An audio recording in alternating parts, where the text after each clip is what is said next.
رب اشرح لی صدری ویسر لی امری واحلل عقدۃ من لسانی یفقہوا قولی رضیت باللہ ربا وبالاسلام دینا وبمحمد صلی اللہ علیہ وسلم نبیا ورسولا اللہ اکبر اللہ اکبر اللہ اکبر لبیک لبیک لبیک یا رسول اللہ صلی اللہ علیہ وسلم الحمد للہ رب العالمین والصلاة والسلام علی خاتم النبیین سید الرسل و خاتم المعصومین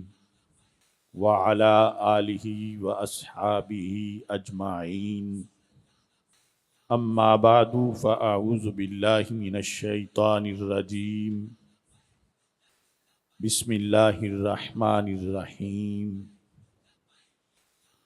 محمد الرسول اللہ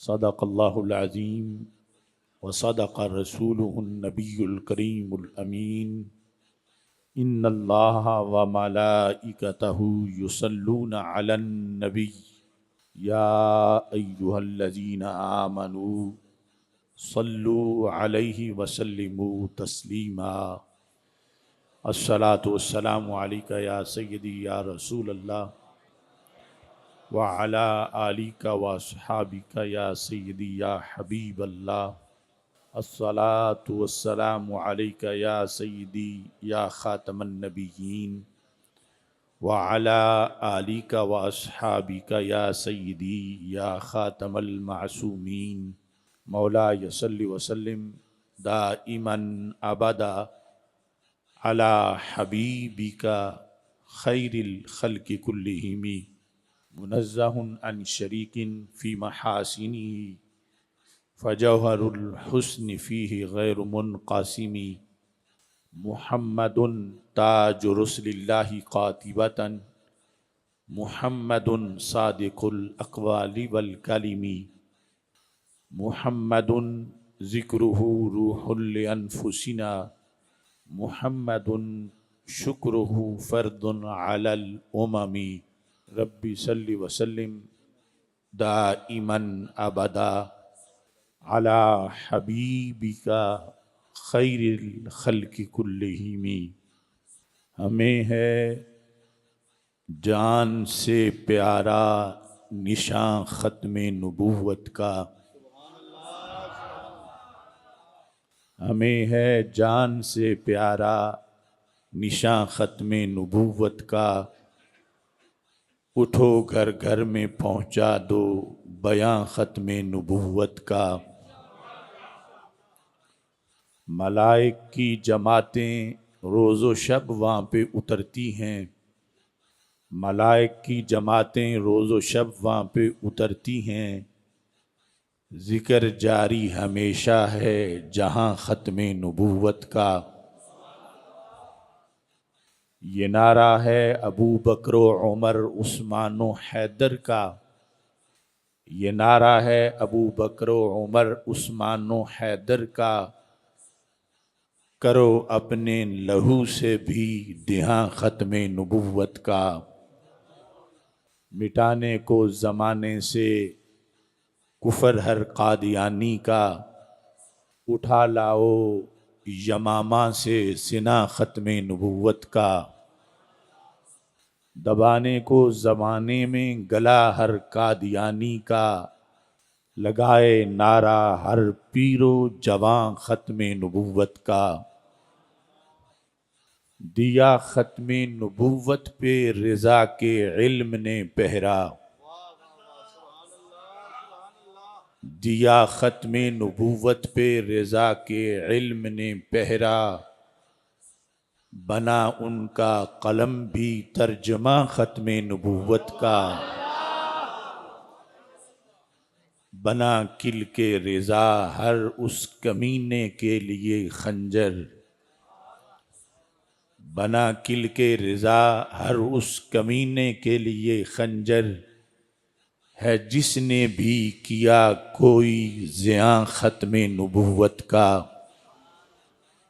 انوکھی شان اس فن میں کیا مہر علی کی ہے،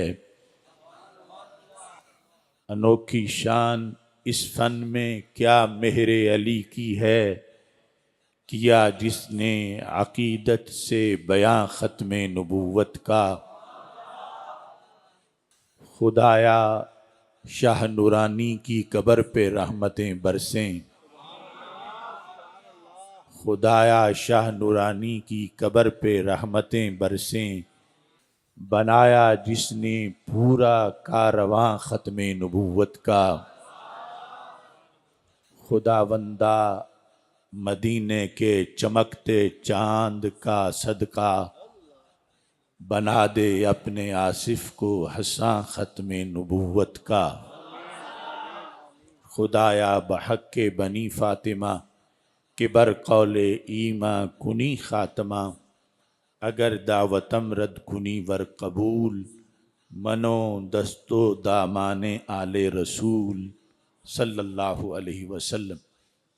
اللہ تبارک و تعالی جل جلالہ وعم نوالہ واتم برہانہ وعظم شانہ وجل ذکرہ وعز اسمہ کی حمد و ثنا، اور حضور سرور کائنات مفخر موجودات زینت بزم کائنات دستگیر جہاں غم گسار زماں سید سرورام حامی بے کسام قائد المرسلین خاتم النبیین والمعصومین احمد مجتبی جناب محمد مصطفیٰ صلی اللہ علیہ وعلی آلہ واصحابہ وبارک وسلم کے دربار گہر بار میں ہدیہ درود السلام عرض کرنے کے بعد، السلام علیکم ورحمۃ اللہ وبرکاتہ۔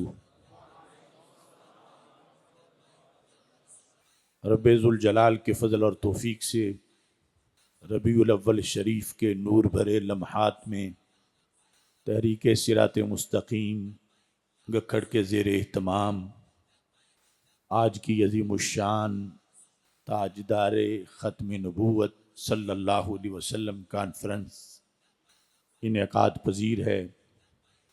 میری دعا ہے رب ذوالجلال حضرت مولانا قاری محمد ریاض احمد نعمانی صاحب رحمہ اللہ تعالیٰ کو فردوس میں بلند مقام عطا فرمائے اور ان کی دینی خدمات کو قبول فرمائے۔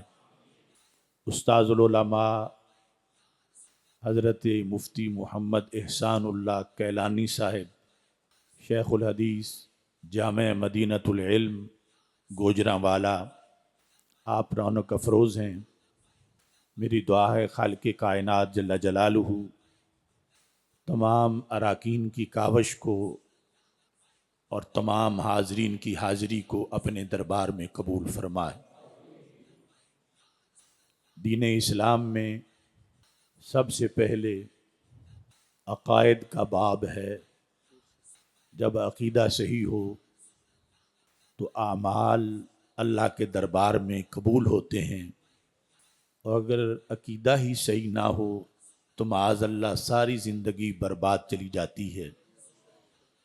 اس لیے علماء کرام کی طرف سے تمام عقائد کے بارے میں بیانات کیے جاتے ہیں۔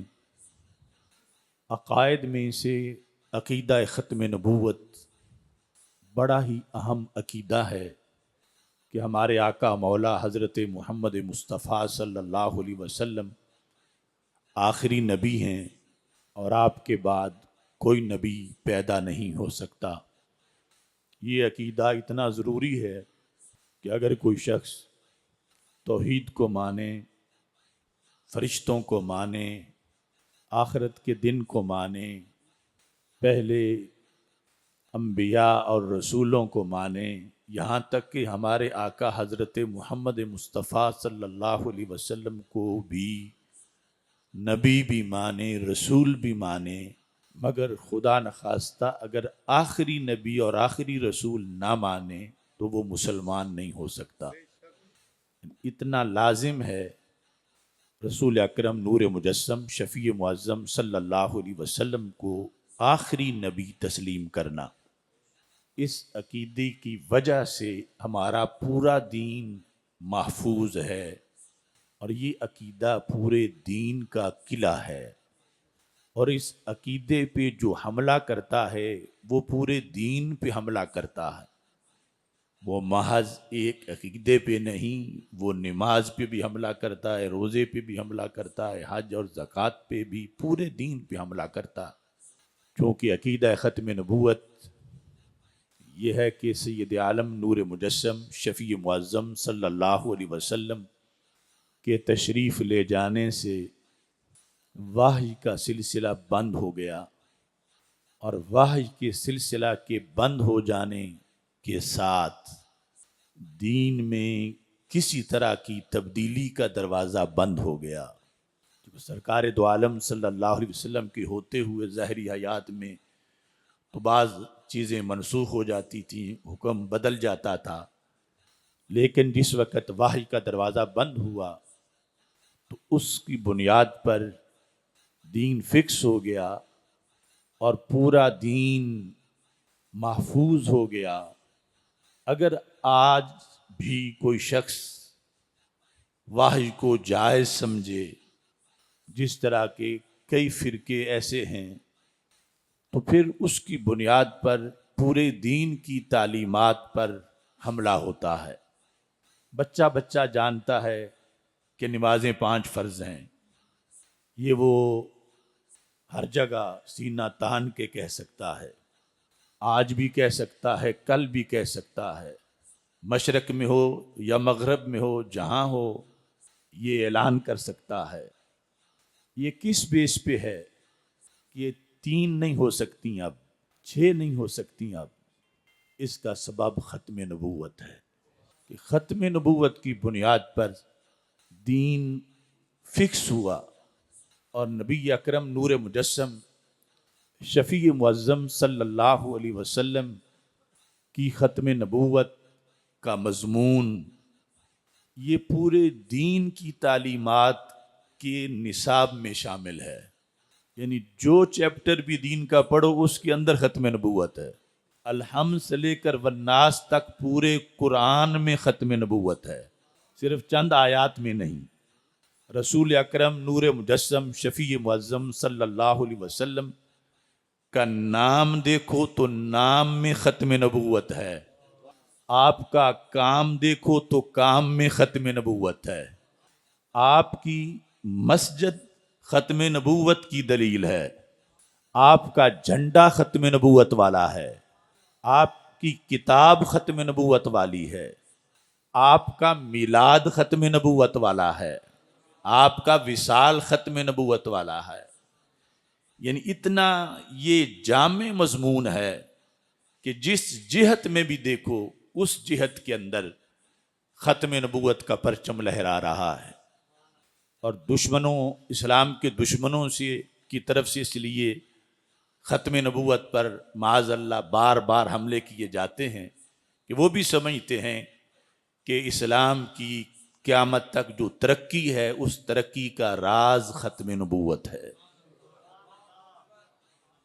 سید عالم نور مجسم شفیع معظم صلی اللہ علیہ وسلم کے بارے میں اس عقیدے کو بیان کرنے کے لیے میں نے قرآن مجید برہان رشید سے آیت کریمہ کا مختصر حصہ جو کلمے کا بھی حصہ ہے، محمد الرسول اللہ صلی اللہ علیہ وسلم، یہ تلاوت کیا۔ اب اس کے اندر لفظ محمد صلی اللہ علیہ وسلم کے اندر ختم نبوت ہے۔ علماء جانتے ہیں، حدیث شریف میں ہے کہ ہر اچھا کام کرنے کے لیے اس کے آغاز میں حمد کی جاتی ہے، اس لیے خطبے کے شروع میں حمد کی جاتی ہے، اور جب خطبہ ختم کیا جاتا ہے تو پھر حمد کی جاتی ہے، وآخر دعوایا ان الحمد للہ رب العالمین۔ باقی بھی جتنے اچھے کام ہیں، کل امر ذیبال لم یبدا فیہ بحمد اللہ فہو اقطع، کہ ہر اچھا کام اگر حمد کے بغیر شروع کیا جائے تو وہ ادھورا ہوتا ہے۔ تو رب ذوالجلال نے حضرت سیدنا آدم علیہ السلام سے لے کر حضرت سیدنا عیسیٰ علیہ السلام تک تمام انبیاء کرام علیہ السلام کے اسماء گرامی بڑے اعلیٰ چن چن کے رکھے، کیونکہ اللہ کو مخلوق میں یہ نہایت پسند ہستیاں ہیں، مگر کسی نبی کا نام رب ذوالجلال نے حمد سے مشتق نہیں کیا کہ اس کا مصدر حمد ہو، حمد سے ڈرائیو کر کے مشتق کر کے اس کو بنایا گیا ہو۔ یہ اگر حمد سے نام بنایا ہے تو تاجدار ختم نبوت حضرت محمد مصطفیٰ صلی اللہ علیہ وسلم کا بنایا۔ اس کا مطلب ہے کہ کسی اور نبی کا نام محمد نہیں تھا، کسی اور نبی کا نام احمد نہیں تھا۔ محمد بھی ہمارے آقا صلی اللہ علیہ وسلم کا اسم شریف ہے، اور احمد بھی ہمارے آقا صلی اللہ علیہ وسلم کا اسم شریف ہے۔ جب رب ذوالجلال نے نبوت کے عظیم سلسلے کو شروع کرنا تھا تو آغاز بھی نور محمد صلی اللہ علیہ وسلم سے کیا۔ سب سے پہلے آپ کے نور کو پیدا کیا گیا، اور جب اس سلسلے کو بند کرنا تھا تو اختتام بھی اس پہ کیا، اس ہستی پہ جن کا نام حمد سے مشتق ہے۔ تو لفظ محمد صلی اللہ علیہ وسلم ہی اس پر دلالت کر رہا ہے کہ رب ذوالجلال نے ازل سے نبی اکرم نور مجسم شفیع معظم صلی اللہ علیہ وسلم کے لیے ختم نبوت کا تاج چن کے رکھا تھا۔ اور پھر جس وقت ہم پڑھتے ہیں محمد الرسول اللہ صلی اللہ علیہ وسلم، آپ جانتے ہیں کہ پاکستان کے آئین کے اندر جو مسلم کی تعریف ہے، قائد اہل سنت مولانا شاہ احمد نورانی صدیقی رحمۃ اللہ علیہ اور دیگر اکابرین کی جد و جہد سے جو مسلم کی تعریف شامل کی گئی آئین میں، وہ یہ ہے کہ مسلمان وہ ہے جو اللہ کو وحدہ لا شریک مانے اور حضرت محمد مصطفیٰ صلی اللہ علیہ وسلم کو آخری نبی تسلیم کرے۔ یعنی قادیانیوں کا راستہ روکنے کے لیے مسلمان کی تعریف میں یہ رکھا گیا اور محمد الرسول اللہ کا یہ ترجمہ کیا گیا۔ اب محمد الرسول اللہ صلی اللہ علیہ وسلم، اس کا معنی ہے کہ محمد صلی اللہ علیہ وسلم اللہ کے آخری نبی ہیں، اور یہ حقیقت رسول پاک صلی اللہ علیہ وسلم نے خود بیان کی۔ مستدرک للحاکم میں یہ حدیث شریف موجود ہے کہ جب حضرت زید جو رسول پاک صلی اللہ علیہ وسلم کے پاس چھوٹی عمر میں رہ رہے تھے، ان کے والد اور چچا انہیں لینے آئے ڈھونڈتے ڈھونڈتے، تو انہوں نے جانے سے انکار کر دیا۔ تو ان کے ورثاء نے رسول پاک صلی اللہ علیہ وسلم سے یہ کہا، سم معشیتا من الدیات، آپ جتنے درہم و دینار چاہتے ہیں ہم پیش کرتے ہیں، ہمارے اس بچے کو ہمارے ساتھ واپس بھیج دو۔ طویل مدت سے ہم اسے ڈھونڈ رہے تھے۔ تو رسول اکرم صلی اللہ علیہ وسلم نے اس وقت یہ فرمایا، اسألکم ان تشہدوا اللہ الہ الا اللہ وانی خاتم انبیاء اللہ ورسلہ، یعنی توحید اور رسالت جس سے کسی کافر کو مسلمان بنایا جاتا ہے۔ سرکار نے ان کو کہا کہ دو چیزوں کی گواہی تمہیں دینی پڑے گی اور میں حضرت زید کو بھیج دوں گا۔ ان میں پہلا حصہ لا الہ الا اللہ کے لحاظ سے ہے، دوسرا حصہ محمد الرسول اللہ صلی اللہ علیہ وسلم کے لحاظ سے ہے۔ تو دوسرے حصے کے بارے میں فرمایا تمہیں یہ گواہی دینی پڑے گی، انی آخر انبیاء اللہ ورسلی، کہ میں اللہ تعالیٰ کا آخری نبی اور آخری رسول ہوں۔ تو محمد الرسول اللہ کا ترجمہ یعنی اس کی تفصیل کہ اس میں کیا ہے یہ کسی مفسر مفکر یا بعد والے بندے نے نہیں کیا بیان، یہ خود ذات رسالت نے بیان کیا ہے۔ اب سید عالم نور مجسم شفیع معظم صلی اللہ علیہ وسلم کے کہنے پر پہلے تو حضرت زید کے والد حارثہ نے جھجک محسوس کی، لیکن بالآخر انہوں نے کلمہ پڑھا اور ختم نبوت کی گواہی دی۔ اس سے آج 15ویں صدی میں جب ہم یہ سوچتے ہیں تو بڑی لذت آتی ہے کہ ہم کتنے اللہ کے اور اللہ کے رسول علیہ السلام کے پسندیدہ لوگ ہیں کہ سرکار نے تو مانگ کے یہ بات ان سے کہلوائی تھی، اور تم گلی گلی میں ویسے ہی تاجدار ختم نبوت کے نعرے لگاتے پھر رہے ہو۔ سرکار دو عالم صلی اللہ علیہ وسلم کو پسند کتنا ہے کہ کوئی کہے کہ حضرت محمد مصطفیٰ صلی اللہ علیہ وسلم آخری نبی ہیں، یعنی خود ڈیمانڈ کر رہے تھے، اسألکم، میں یہ تم سے چاہتا ہوں۔ تو اللہ تعالیٰ کا یہ خاص فضل ہے کہ آج بھی آج کا مسلمان ختم نبوت پر جب نعرہ لگاتا ہے، یہ بیان کرتا ہے، تو میرا ایمان ہے کہ گنبد خضرا سے نگاہ عنایت اس پہ فوراً برس جاتی ہے۔ یہ ہے کہ آپ کا نام ختم نبوت والا ہے، اور دوسری طرف آپ کا کام ختم نبوت والا ہے۔ جتنے بھی انبیاء کرام علیہ السلام تشریف لائے، سب نے بطریق احسن اپنی ڈیوٹی نبھائی۔ رب نے جو سبق عطا کیا وہ امت کو پڑھایا، مگر ان میں سے کوئی بھی ایسے نہیں تھے کہ جنہوں نے قیامت تک کے مسائل کا حل امت کو پڑھا دیا ہو اور کہہ دیا ہو تم بس یہ کافی ہے اور کسی چیز کی ضرورت نہیں۔ یہ ہمارے آقا صلی اللہ علیہ وسلم کی ولادت اور آپ کا کمال ہے کہ آپ آئے تو فرمایا انما بعثت لأتمم، مجھے بھیجا ہی اس لیے گیا ہے کہ میں مکمل کر کے جاؤں گا۔ رب نے جو کچھ انسان کو کہنا ہے وہ مجھ سے کہلوا دینا ہے۔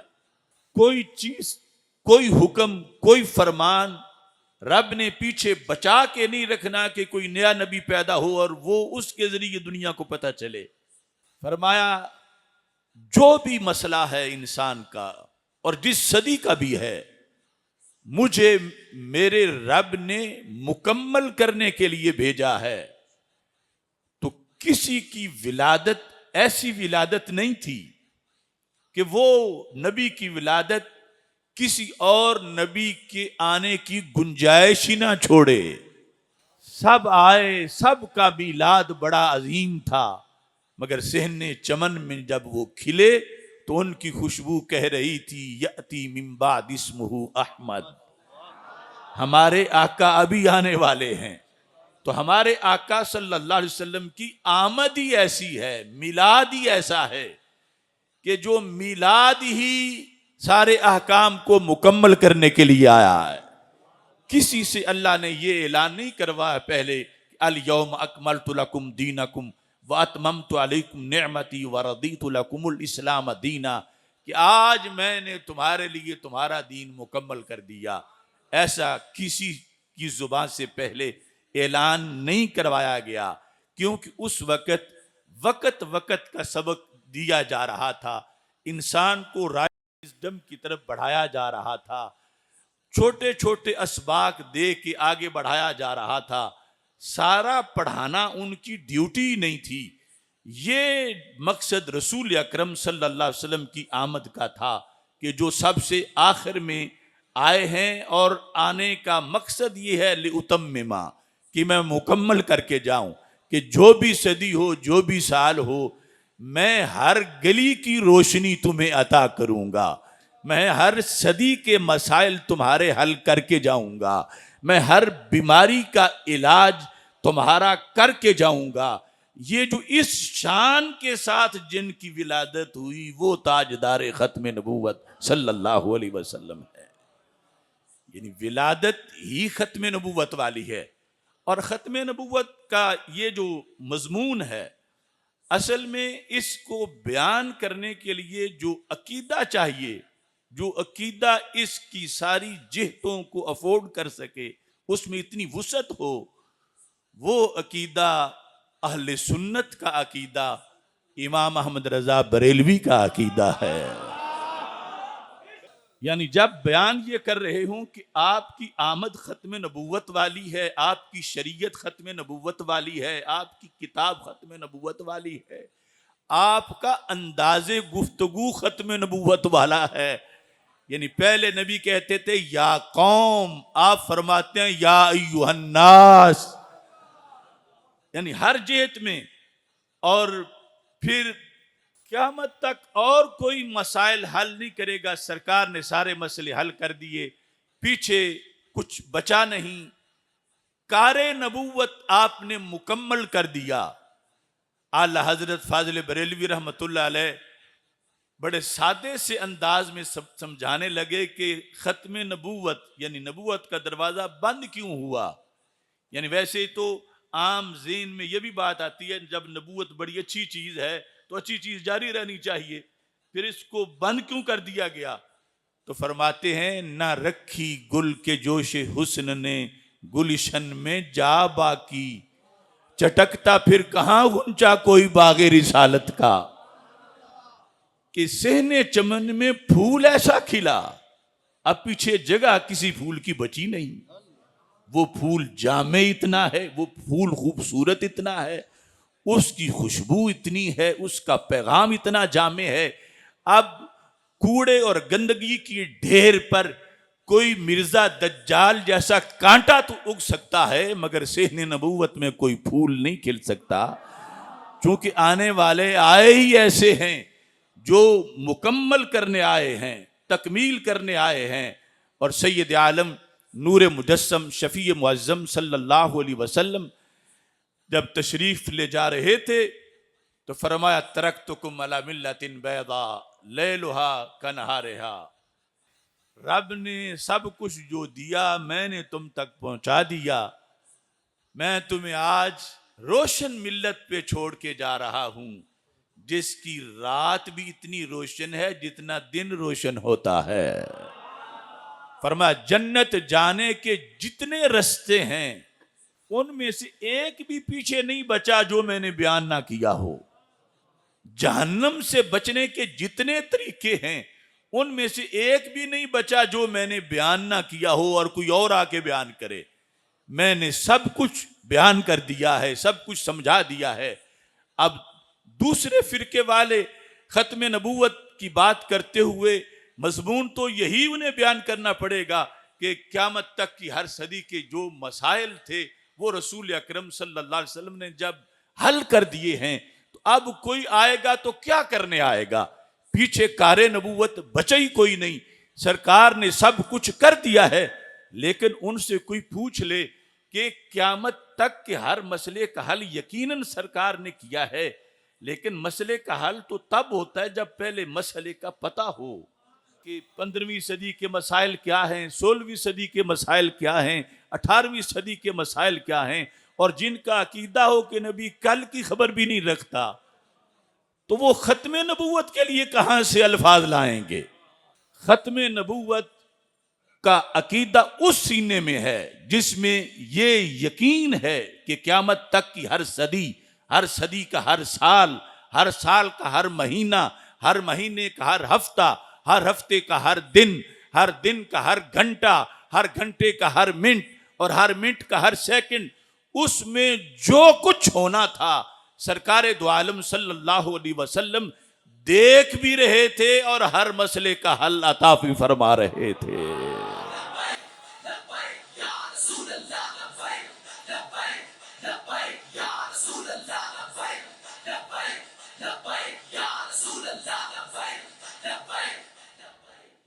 نبی اکرم نور مجسم شفیع معظم صلی اللہ علیہ وسلم اتنا جامع دین لے کے آئے، لہذا آج ہمیں کسی اور کا دروازہ دیکھنے کی یا سوچنے کی بھی ضرورت نہیں کہ کسی اور در پہ جائیں، کیونکہ خاتم النبیین آپ کو بنا کے رب نے فرما دیا جس نے دیکھنا ہے ان کے دروازے کی طرف دیکھنا ہے، جس نے مانگنا ہے ان سے مانگنا ہے، جس نے لینا ہے ان سے لینا ہے، چونکہ تمہارے سارے حل ان کو عطا کر دیے گئے ہیں۔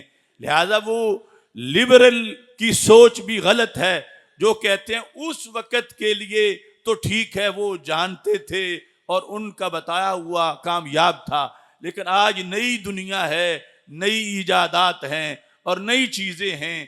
آج کا ماحول ان کے معاذ اللہ سامنے نہیں تھا۔ آج کوئی نئی چوکٹ ڈھونڈنی چاہیے اور کسی نئے کے پیچھے لگنا چاہیے۔ تو ہمارے آقا سید المرسلین حضرت محمد مصطفیٰ صلی اللہ علیہ وسلم کی ختم نبوت کا مفہوم واضح اور جامع الفاظ میں یہ ہے کہ رسول اکرم صلی اللہ علیہ وسلم کو رب ذوالجلال نے روئے زمین کے ہر علاقے کے لوگوں کے مزاج کا علم دیا، ہر طبقے کو بات سمجھانے کا علم دیا، اور قیامت تک کی جس قدر بھی ترقی ہونی تھی اور جس قدر بھی ٹیکنالوجی آنی تھی، وہ سب رسول اکرم صلی اللہ علیہ وسلم کی نگاہ کے نیچے تھی۔ آپ دیکھ رہے تھے کہ میری بات پر صرف عرب پہ ہی باس نہیں ہوگی، عجم پہ بھی باس ہوگی، صرف ماننے والے ہی میری بات کو نہیں پرکھیں گے، بڑے بڑے اکھڑ مزاج بندے منکر بھی میری باتوں پر تجربے کریں گے۔ اور نبی وہ ہوتا ہے کہ جس کی گفتگو میں سرے منہ بال جتنا بھی فرق نہ آئے۔ تو اس بنیاد پر جب رب نے ختم نبوت دی ہے تو پھر آنکھ کا دیکھنا بھی بڑا نرالا ہے، کان کا سننا بھی بڑا نرالا ہے، بات کا سمجھانا بھی بڑا نرالا ہے۔ یعنی آج آ کے امریکہ میں ولیم پکتال نے سرکار دو عالم صلی اللہ علیہ وسلم کی اس مشاہدے پر گواہی دی جب آج سے 14 صدیاں پہلے مدینہ منورہ میں میرے محبوب علیہ السلام ارشاد فرما رہے تھے، اذا وقع الذباب فی طعام احدکم فامکلوہ ثم انقلوہ فإن فی احدی جناحیہ داء وفی اخرى دواء وانہ لا یقدم الداء علی الدواء۔ فرمایا یہ جو مکھی ہے اگر کھانے میں گر جائے تو اس کو ڈبو کے باہر نکالو، یعنی اس کھانے کو کوئی کھائے یا نہ کھائے وہ اب اس کی مرضی ہے، لیکن اسے طبی طور پر وہ کھانا صحت مند ہو، بیماری اس سے نہ ہو، اس کے لیے فرمایا کہ مکھی کے ایک پر میں شفا کے جراثیم ہیں، مکھی کے دوسرے پر میں دوا کے جراثیم ہیں، اور اس کی عادت یہ ہے کہ ڈبوتے وقت وہ وبا والا پر پہلے ڈبوتی ہے۔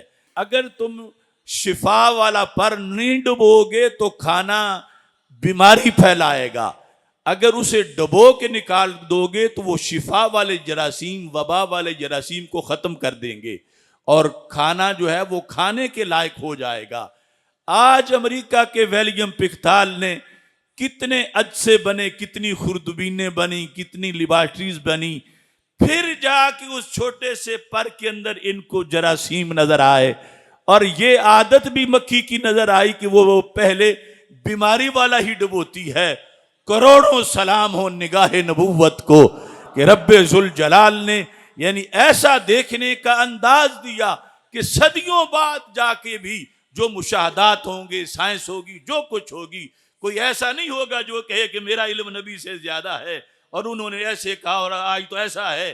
رسول اکرم نور مجسم شفیع معظم صلی اللہ علیہ وسلم کو اللہ نے ختم نبوت کا تاج پہنایا تو علوم کے بھی خزانے عطا فرمائے، ایسا کہ ہر جہت میں جس سمت بھی جس طرف بھی دیکھا گیا رسول اکرم نور مجسم شفیع معظم صلی اللہ علیہ وسلم جس وقت جس طرح اس وقت عرب کے مزاج سے واقف تھے کہ لوگ بات سنتے کیسے ہیں، سمجھتے کیسے ہیں، اس وقت عجم کے جو لوگ تھے 14 صدیاں پہلے یہاں ان کے مزاج سے بھی واقف تھے، ان کے ڈیروں پر کیا ہوتا ہے، ان کی فصلوں میں کیا ہوتا ہے، جانوروں کی عادتیں کیا ہیں، مختلف برادریوں کی عادتیں کیا ہیں۔ یعنی یہ مبلغ کے لیے جو چیز ضروری ہے، ایک ہے ایک محلے کا، ایک ہے اور پوری کائنات کا، اور پوری کائنات کا اور پھر ساری صدیوں کا. اور یہ منصب ختم نبوت کی بنیاد پر سرکار کے لیے جب مانا جائے تو پھر مقام نبوت کو ماننے کا وہی انداز ہے جس کو سنیت بھی کہا جاتا ہے اور بریلویت بھی کہا جاتا ہے. نبی اکرم نور مجسم شفیع معظم صلی اللہ علیہ وسلم کا اسم شریف حمد سے بنا، تو یہ اختتام حمد پر ختم نبوت کی دلیل خود نام مقدس میں. پھر آپ کا مقام، اس کا نام کیا رکھا گیا؟ مقام محمود. پھر آپ کا جھنڈا، اس کا نام کیا رکھا گیا؟ لواء الحمد. پھر آپ کی امت، ان کا نام کیا رکھا گیا؟ حمادون. یعنی یہ حمد سے ہی جو ہر لحاظ سے آخری ہے اس کو بیان کیا گیا. اور نبی اکرم نور مجسم شفیع معظم صلی اللہ علیہ وسلم نے فرمایا انا آخر الانبیاء و مسجدی آخر مساجد الانبیاء. فرمایا میں آخری نبی ہوں اور میری مسجد نبیوں کی مسجدوں میں سے آخری مسجد ہے. یعنی ہر جہت میں ختم نبوت جلوہ گر ہے کہ مسجد کے لحاظ سے فرمایا اب اس کے بعد کسی نبی کی کوئی مسجد نہیں ہوگی، میں آخری نبی ہوں اور میری مسجد نبیوں کی مسجدوں میں سے آخری مسجد ہے. اور پھر جس وقت آپ کے دین اور آپ کی کتاب کے لحاظ سے دیکھتے ہیں، وحی دیگر انبیاء کرام علیہ السلام پر بھی نازل ہوئی، لیکن ہمارے آقا صلی اللہ علیہ وسلم پر جو وحی نازل ہوئی اس میں اور باقی وحی میں فرق ہے.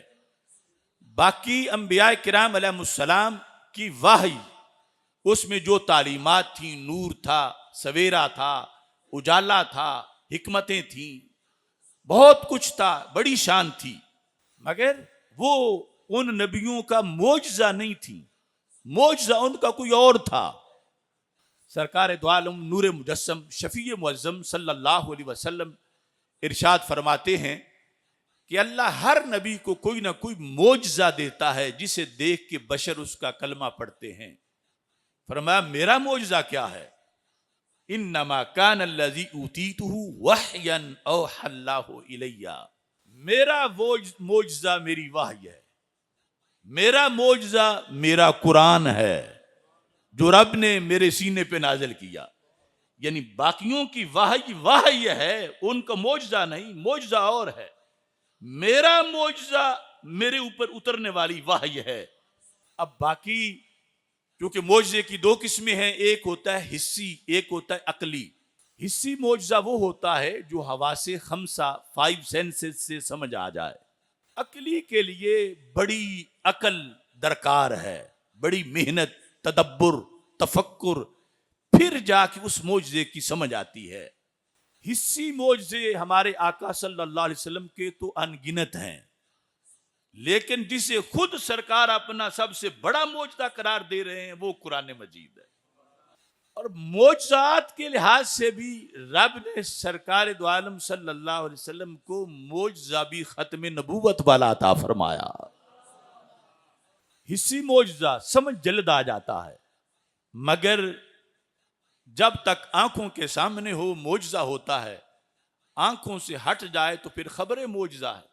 حضرت صالح علیہ السلام کی اونٹنی پہاڑ سے نکلی تو معجزہ تھا، مگر ان کے لیے جو اس وقت دیکھ رہے تھے، آج ہمارے لیے تو خبر معجزہ ہے.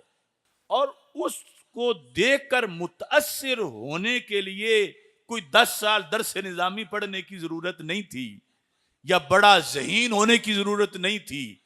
ہر بندہ جب اس نے دیکھا کہ بند پہاڑ سے یہ جانور باہر آ گیا ہے، بڑی عجیب بات ہے، ہر بندہ ہی متاثر ہوا. لیکن حسی معجزہ وہ دیر پا نہیں ہوتا، پھر اس کی خبر رہ جاتی ہے. حضرت موسیٰ علیہ السلام کا عصا، ان کا ڈنڈا جب سانپ بنا تو ہر بندہ حیران ہوا، معجزہ تھا. مگر وہ آج معجزہ نہیں. جو آخری نبی نہیں تھے، جن کے بعد ابھی نبیوں کا سلسلہ جاری تھا، ان کے معجزے بھی وقتی تھے، اور جنہیں ختم نبوت کا تاج رب نے پہنا کے بھیجا انہیں معجزہ بھی ختم نبوت والا عطا فرمایا، یعنی سب سے بڑا معجزہ۔ قرآن کل بھی معجزہ تھا، قرآن آج بھی معجزہ ہے، یعنی جب اترا تھا تو اس وقت بھی اعلان یہی تھا، ان کنتم فی ریب مما نزلنا علی عبدنا فأتوا بسورۃ من مثلہ وادعوا شہداءکم من دون اللہ ان کنتم صادقین۔ یہ چیلنج اس وقت تھا تو یہ چیلنج آج بھی ہے۔ یہ معجزہ اس وقت بھی تازہ تھا، یہ معجزہ آج بھی تازہ ہے۔ رب ذوالجلال نے جب ختم نبوت کا تاج پہنایا ہے ہمارے آقا صلی اللہ علیہ وسلم کو، تو پھر معجزہ بھی ختم نبوت والا عطا فرمایا ہے۔ اس کو جس وقت پیش فرمایا رسول اکرم صلی اللہ علیہ وسلم نے کہ قرآن میرا معجزہ ہے، تو پھر اس پر ایک نتیجہ بھی مرتب کیا۔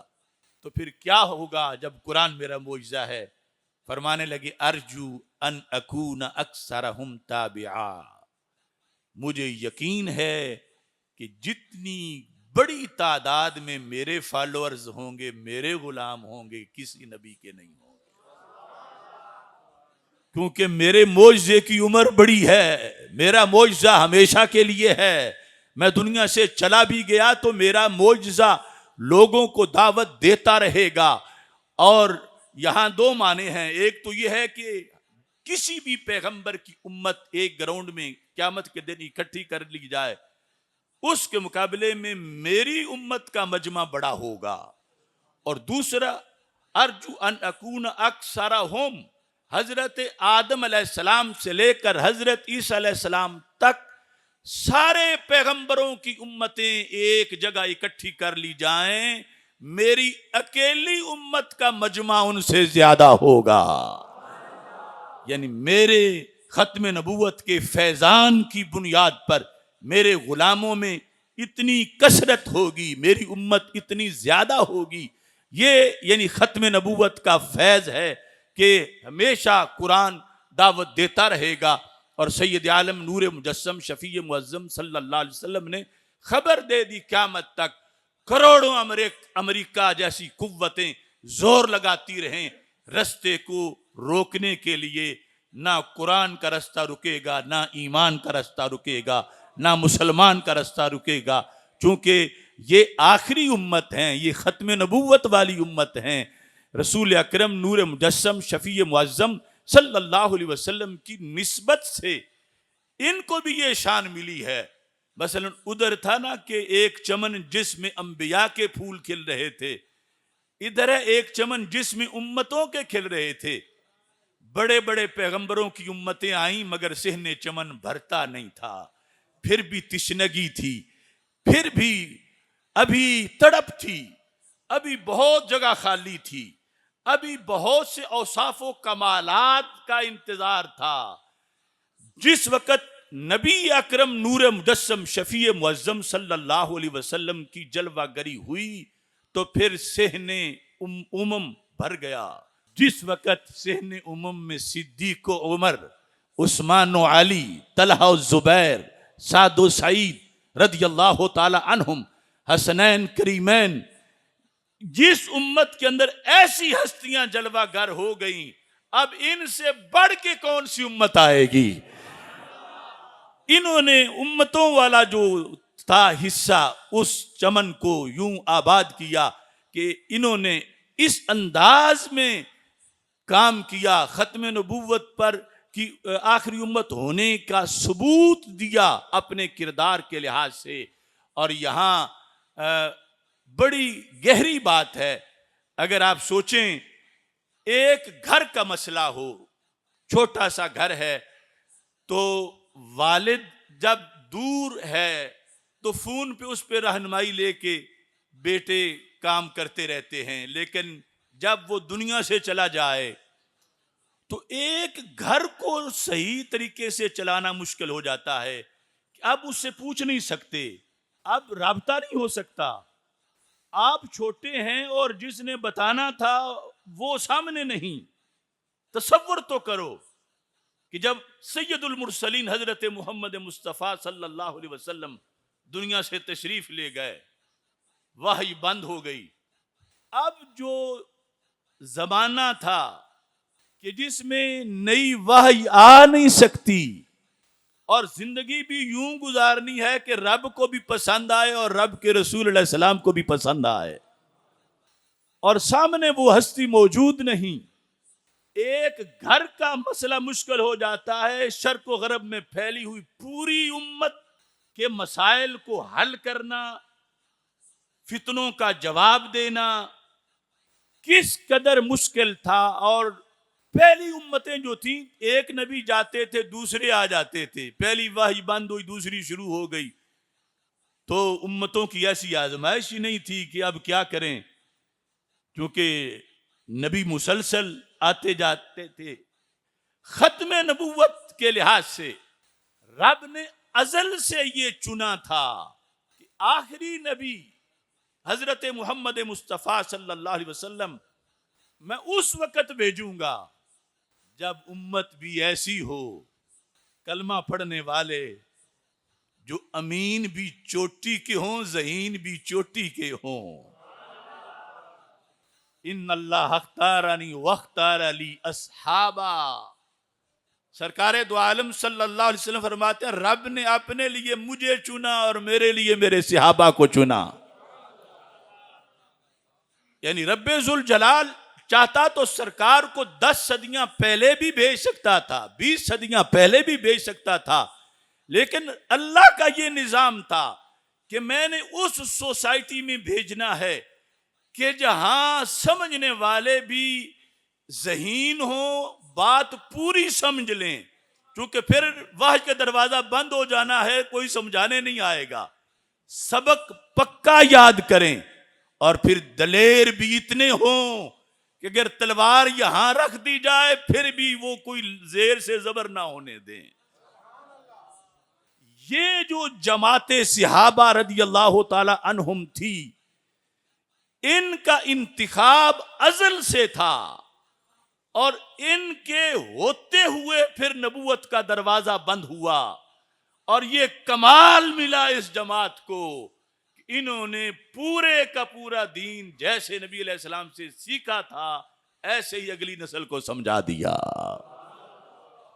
نہ ان کو کوئی خرید سکا، نہ ان کو کوئی دبا سکا، نہ ان کو کوئی جھکا سکا. انہوں نے کوئی ایک لفظ بھی سرکار کا گم نہیں ہونے دیا. پورا قرآن محفوظ کر کے آگے امت تک پہنچایا. یعنی ختم نبوت کا مضمون اس وقت تک بیان ہی نہیں ہو سکتا جب تک عظمت صحابہ، اور یہ لفظ صحابہ یہ اہل بیت اطہار رضی اللہ تعالی عنہم کو بھی شامل ہے، جنہوں نے سرکار دو عالم صلی اللہ علیہ وسلم کا دیدار کیا. وہ سارے موجود، یعنی انہوں نے مل کر یہ ثابت کیا کہ یہ امت بلا وجہ ہی آخر میں نہیں بھیجی گئی، اس کے کمال ہی آخر والے تھے کہ جب حفاظت کا یہ فریضہ پوری طرح سنبھالیں. اب دیکھو اس میں صحابہ کرام رضی اللہ تعالی عنہم نے کتنی حفاظت سے سارا دین آگے پہنچایا. میں اس کی ایک مثال دے کر بخاری شریف سے بات سمیٹتا ہوں. ہمارے آقا صلی اللہ علیہ وسلم نے ایک غیب کی خبر دی. فرمایا ایک زمانہ آئے گا، 2 فوجیں آمنے سامنے ہوں گی، کفار کی فوج بھی ہوگی اور مسلمانوں کی فوج بھی ہوگی. تو مسلمانوں کی جو فوج ہے ان کی جو عسکری تیاری ہے اس کے ہوتے ہوئے، یہ بھی آج کئی واہمی لوگوں کا وہم ہے کہ برکت تبرک کوئی شے نہیں، اصل سب کچھ ٹیکنالوجی ہے. فرمایا وہ ساری تیاری پوری کرنے کے باوجود امیر لشکر اعلان کرے گا کہ کیا تم میں کوئی ایسا بندہ ہے روئے زمین پر من صاحب رسول اللہ صلی اللہ علیہ وسلم، کہ جو رسول پاک صلی اللہ علیہ وسلم کا صحابی ہو؟ کوئی بندہ ایسا ہے؟ سرکار پہلے خبر دے رہے ہیں. فرمایا جب ڈھونڈا جائے گا تو صرف ایک صحابی ملے گا. اب ظاہر ہے کہ وہ بڑھاپے میں ہوں گے جو اس وقت ایک بچے ہوئے ہیں. ہم سے دوسرے فرقے والے کہتے ہیں کہ مدد تم بابوں سے مانگتے ہو، وہ خود کمزور ہیں، انہوں نے مدد کیا کرنی ہوتی ہے. انہیں پتہ نہیں کہ یہ سبق ایسا ہے کہ آنکھیں بند کر لیتے ہیں دیدار کے لیے. وہ جو ایک ملے گا، بخاری میں ہے فَيُفْتَحُ لَهُمْ، رب اس ایک کے صدقے بیڑا پار کر دے گا. تو باقی تیاری کے باوجود ایسے ایک کو ڈھونڈنا بھی تو اسلام ہے، اور وہ بھی صحابہ والا، تابعین والا. اب پھر فرمایا ایک زمانہ آئے گا، یہ بخاری میں ہے، پھر فوجیں آمنے سامنے ہوں گی، تو ایک طرف کفر کی فوج، دوسری طرف اسلام کی فوج. اب زمانہ اتنا گزر ہو چکا ہوگا کہ صحابہ کا تو کوئی احتمال ہی نہیں. تو پوچھا جائے گا کہ حل فیکم من صاحب اصحاب رسول اللہ صلی اللہ علیہ وسلم، کیا کوئی ایک ایسا ہے کہ جس نے صحابہ کی، تو جو صحابی تو نہیں ہے لیکن صحابی کا صحابی ہو، یعنی تابعی ہو، کوئی ایک ایسا ہے؟ تو ڈھونڈنے کے بعد ایک بندہ ملے گا. ظاہر ہے کہ وہ بھی، باقی تابعی سارے فوت ہو چکے ہیں اور وہ اکیلا باقی ہے، بوڑھا سا ہوگا. سرکار فرماتے ہیں فَيُفْتَحُ لَهُمْ، اس کے صدقے بھی فتح عطا کر دی جائے گی. یہ صحیح بخاری ہے. اب میں یہ بیان کرنا چاہتا ہوں کہ جب نبوت کا دروازہ بند ہوا، وحی کا دروازہ بند ہوا، آج تو پہلوں کا ہوم ورک ہے جو ہم کھا پی رہے ہیں اور چل رہے ہیں. جب اچانک ادھر سے رہنمائی آنا آسمان سے اور خود سرکار کا ہونا یہ بند ہوا، اس کے بعد کا جو زمانہ تھا، اس زمانے کو کسی ملاوٹ، کسی اندھیرے، کسی کجی اور کسی گمراہی کے بغیر صحابہ نے جس طرح سرکار دو عالم صلی اللہ علیہ وسلم سے پڑھا تھا، اسی طرح آگے تابعین کو سارا پڑھایا. کہ جب تابعین میں سے بھی کوئی ایک بچا ہوا تھا تو وہ بھی اتنا کامل تھا کہ رب نے اس کے صدقے بھی بیڑا پار کر دیا. یعنی اس سے پتہ چلتا ہے کہ صحابہ نے آگے دین پہنچانے میں کوئی کسر نہیں چھوڑی، کہ پورے تابعین میں سے ایک بندہ بچا ہے، اور وہ ایک بھی رب کا اتنا پیارا ہے، اور وہ ایک بھی اتنا سچے رستے پر ہے کہ اس کی وجہ سے آگے اللہ نے مدد کر دی ہے. تو یہ یعنی ختم نبوت کی جو نسبت اس امت کو ملی، چونکہ سرکار دو عالم صلی اللہ علیہ وسلم نے معراج کی شب انبیاء کے مجمع میں، دیکھو نا کتنا اہم اجتماع تھا، کہ جس کا ہر مندوب یا خدا کا نبی تھا یا خدا کا رسول تھا.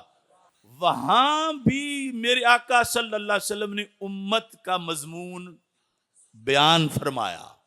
جہاں اپنا بیان کیا، الحمدللہ الذی جعلنی فاتحا و خاتمہ، ساری تعریف اس خدا کی ہیں جس نے مجھے فاتح بھی بنایا ہے، خاتم بھی بنایا ہے. میں کھولنے والا بھی ہوں، میں بند کرنے والا بھی ہوں. میں بند کرنے والا ہوں نبوت کے دروازے کو، اور کھولنے والا ہوں جنت کے دروازے کو. تو اسی اجتماع میں، اس تقریر میں فرمایا الحمدللہ الذی جعل امتی ہم الاولین والآخرین، ساری تعریفیں اس خدا کی ہیں. اے انبیاء، مجھے تو اول و آخر بنایا تھا، میری امت کو بھی اول و آخر بنایا ہے. میری امت اول بھی ہے، میری امت آخر بھی ہے. تو تعجب ہو رہا تھا کہ آخر تو واضح ہے کہ سب سے آخر میں آئی ہے، اب اور کوئی امت نہیں آئے گی، چونکہ سرکار آخری نبی ہیں، تو اول کیسے ہیں؟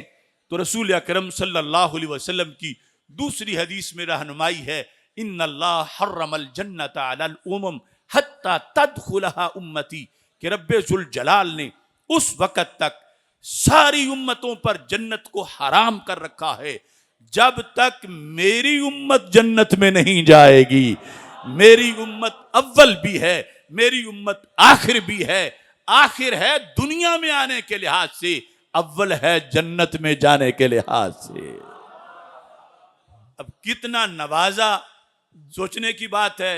روزہ باقی لوگوں نے ہم سے پہلے رکھا، کتنی صدیاں پہلے جو امتیں آئیں، نمازیں انہوں نے پہلے پڑھی، روزے انہوں نے پہلے رکھے، حج انہوں نے پہلے کیے، جہاد انہوں نے پہلے کیے، مگر جنت جانے کی باری ہوگی تو سارے ویٹنگ لسٹ میں ہوں گے اور مصطفی اور محمدی جنت میں داخل ہو جائیں گے۔ تو ذمہ داری بھی ہے آخر ہونے کے لحاظ سے، اور فضیلت ہے، اور یہ منتخب تھے لوگ رسول اکرم نور مجسم شفیع معظم صلی اللہ علیہ وسلم کی غلامی کے لیے۔ سرکار نے بڑے پیار سے کہا انتم حظی من الامم وانا حظکم من الانبیاء، فرمایا امتوں میں سے تم میرے حصے کے تھے اور نبیوں میں سے میں تمہارے حصے کا تھا۔ یعنی ہمارا تعلق اور رشتہ بڑا پرانا ہے۔ اس بنیاد پر یعنی ختم نبوت والی امت نے یہ ثابت کیا کہ یہ اس لائق تھی کہ انہیں اس مرحلے میں رکھا جائے۔ باقی امتوں کو دیکھو، یہود ہیں یا نصارہ ہیں، ان کی کتاب کہاں ہے؟